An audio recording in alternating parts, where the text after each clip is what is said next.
sur comment l'Église devrait être. Alléluia. Comment l'Église devrait être.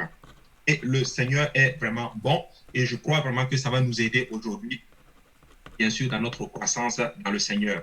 Et ça, c'est un enseignement que j'avais eu à faire à l'école biblique. Mais je pense que c'est quelque chose que si on le fait, ça va beaucoup nous aider. Amen. Donc, tout d'abord, on va aller à prendre notre première section. C'est bien de prendre des notes.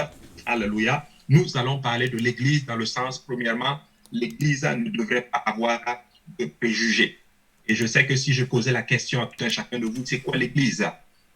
Je sais que vous allez me répondre que l'Église, ce n'est pas le bâtiment, l'Église, ce n'est pas les 4 murs, mais l'Église, c'est tous ceux-là qui ont obéi à l'Évangile, tous ceux-là qui ont, se sont repentis de leurs péchés, qui ont été baptisés dans le nom de Jésus, qui ont reçu le baptême du Saint-Esprit et qui essaient et qui marchent dans la sanctification, la sainteté. Donc, c'est eux l'Église, c'est ce qu'on appelle l'Ecclésia, le corps du Christ. C'est tous les chrétiens du monde qui ont obéi à l'Évangile. C'est vous, c'est moi, c'est tous ceux-là qui sont en Afrique, en Europe, en Asie, partout dans le monde, qui ont revêtu le nom de Jésus dans les eaux de baptême. Alléluia, qui ont été remplis du Saint-Esprit, qui parlent en langue et qui marchent dans la sanctification. Nous sommes l'Église. Alléluia. Maintenant, nous devons comprendre maintenant est-ce que cette Église devrait être? Quelle est sa mission? Pourquoi nous sommes là sur la terre? Pourquoi nous sommes dans un temps, par exemple, comme celui-ci? Premièrement, je vais vous donner quelques caractéristiques. C'est qu'il ne devrait pas y avoir de préjugés dans l'Église de notre Seigneur Jésus-Christ. Pourquoi? Parce que Dieu ne fait acception de personne. Que ce soit blanc, noir, peu importe, grand, riche, pauvre, Dieu nous aime tous au même niveau. Alléluia. Et il ne devrait pas y avoir vraiment de préjugés. Malheureusement, aujourd'hui, avec le contexte dans lequel nous vivons, le monde est devenu tellement égoïste qu'aujourd'hui, il peut y avoir même des préjugés, tristement, dans l'Église. Pourquoi je parle du fait qu'il ne doit pas y avoir de préjugés dans l'Église? Parce que le jour de la Pentecôte, la Bible dit que tous ceux qui étaient dans la chambre haute, tous ont été remplis du Saint-Esprit. Vous voyez, il y avait des hommes dans la chambre haute, il y avait des femmes dans la chambre haute, mais Dieu les a tous remplis du Saint-Esprit pour montrer que non, cette grâce, c'est pour tout le monde.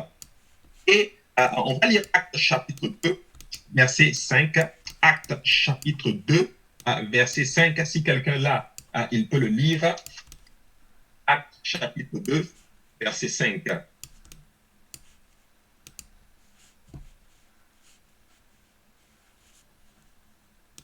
Actes chapitre 2, verset 5. Celui qui l'a, il peut le lire.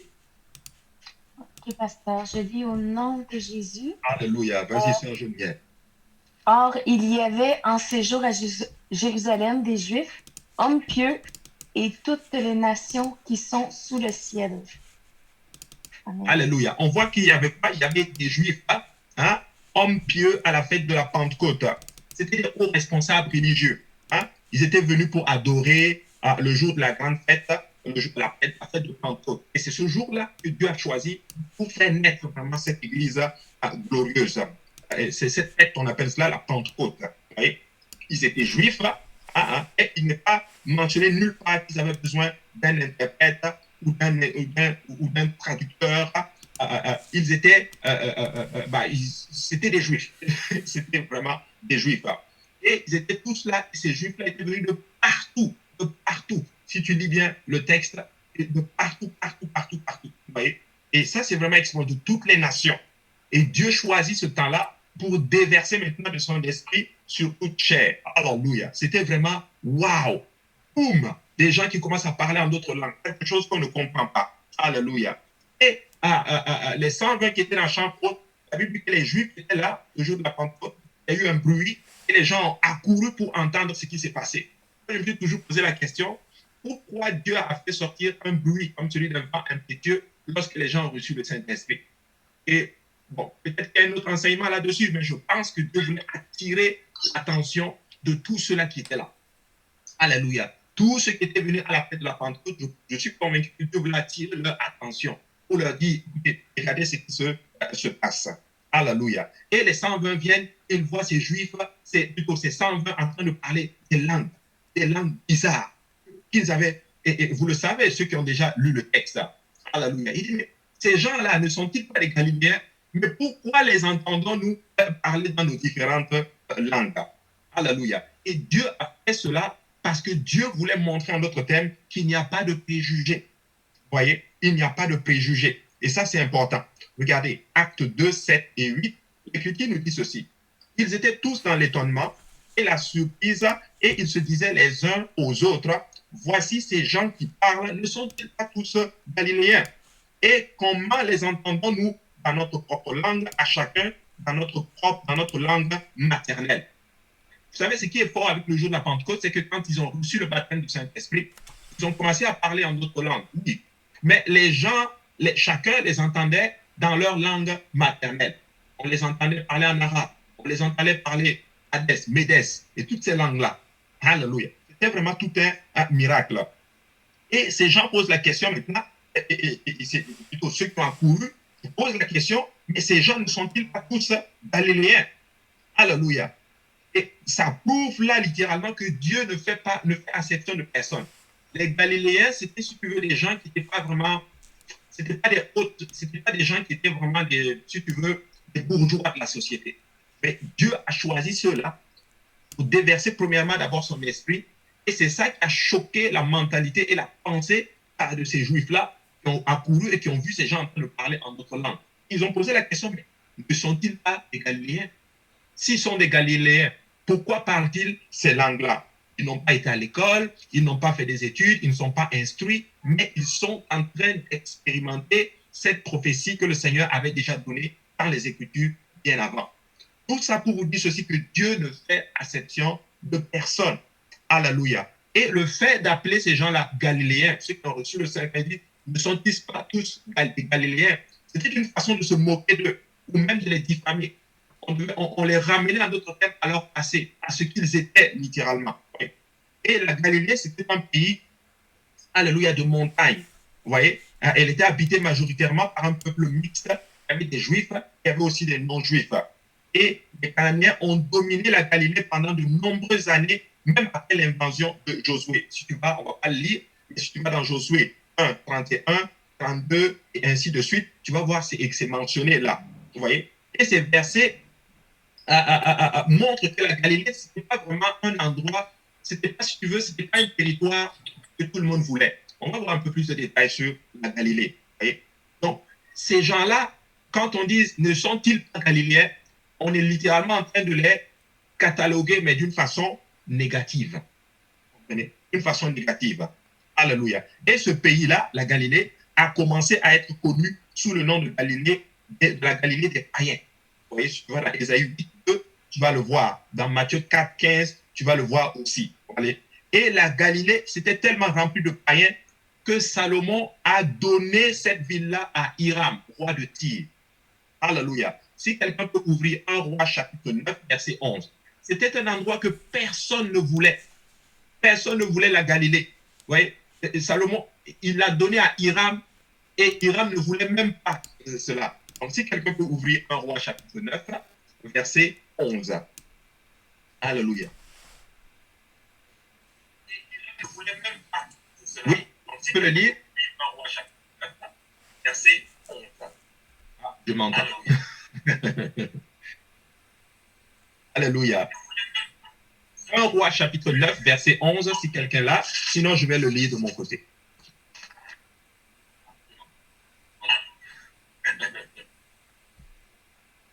Ok, je vais. Okay, Vas-y, tu peux le lire, Sœur Geneviève, oui. 1 Roi 9, chapitre 11. Alors, comme Hiram, roi de Tyr, avait fourni à Salomon des bois de cèdre et des bois de cyprès et de l'or, autant qu'il en voulut, le roi Salomon donna à Hiram 20 villes, dont le pays de Galilée. Amen. Wow! Il donna à Hiram 20 villes dans le pays de Galilée. Dis la suite maintenant. Hiram, roi de Tyr, pour voir les villes que lui donnait Salomon, mais elles ne lui plurent point. Et il dit, quelle ville m'as-tu donné là, mon frère? Et il les appela pays de Kaboul, nom qu'elles ont conservé jusqu'à ce jour. Hiram avait envoyé au roi 120 talents. Tu peux t'arrêter là. C'est-à-dire, c'était tellement pas bon que Hiram dit, mais comment tu peux me donner la Galilée à un point qu'il l'appelle même Kaboul? Je n'ai pas regardé le mot Kaboul, mais je pense que ça veut dire Ça n'a pas une belle connotation. Donc, c'est-à-dire, personne ne voulait cette ville-là. Donc, quand on disait que quelqu'un est galiléen, en d'autres termes, c'était une insulte spécifiquement. Ouais. Donc, la Galilée, pourtant, si tu vas bien étudier bien les Écritures, c'est la ville d'enfance de Jésus. Vous voyez, c'était la province dans laquelle il est resté pendant la majorité de son ministère. Tous les apôtres, à l'exception de Judas, venaient le voir, venaient de la Galilée. Vous vous rendez compte? Cana en Galilée est le lieu où il a accompli le tout premier miracle. 25 de ces 33 miracles ont été faits dans la Galilée.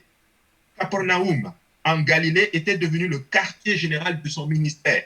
Les montagnes de Galilée sont, si tu veux, c'est le fond même, c'est là même littéralement que Jésus a fait une grande partie de son ministère. Mais, ça, merci beaucoup. Kaboul veut dire comme rien. Merci, Sœur Geneviève. Alléluia. C'est extra. Vous vous rendez compte?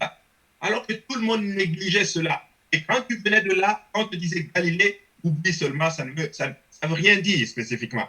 19 des 32 paraboles ont été dites et enseignées en Galilée, si tu vas bien regarder dans les Écritures. Et les Juifs, de sang pur, méprisaient les Galiléens. Les apôtres avaient leurs propres préjugés et ne voulaient pas s'associer avec les Samaritains ou les païens. Mais du côté des Juifs, eux, c'était vraiment les Galiléens. Et Jésus a pris ces gens-là, non instruits, ayant peu d'instruction, ni d'éducation religieuse, et il a fait de la fondation même de son Église.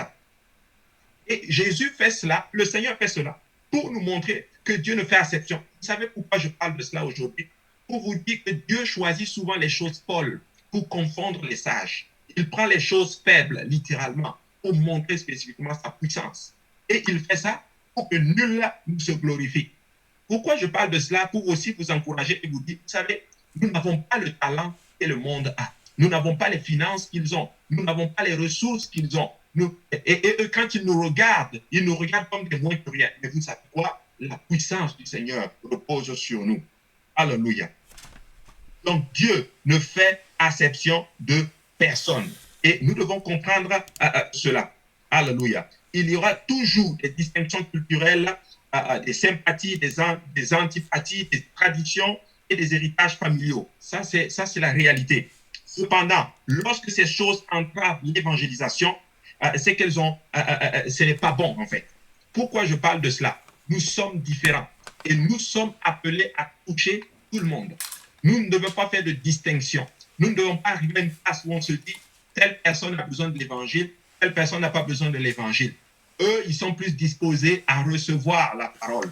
Eux, ils ne sont pas disposés à recevoir la parole. Souvent, on va se dire, oh, mais ici, on est au Québec. Les Québécois, bon, ils sont un peu durs, ils n'ont pas besoin.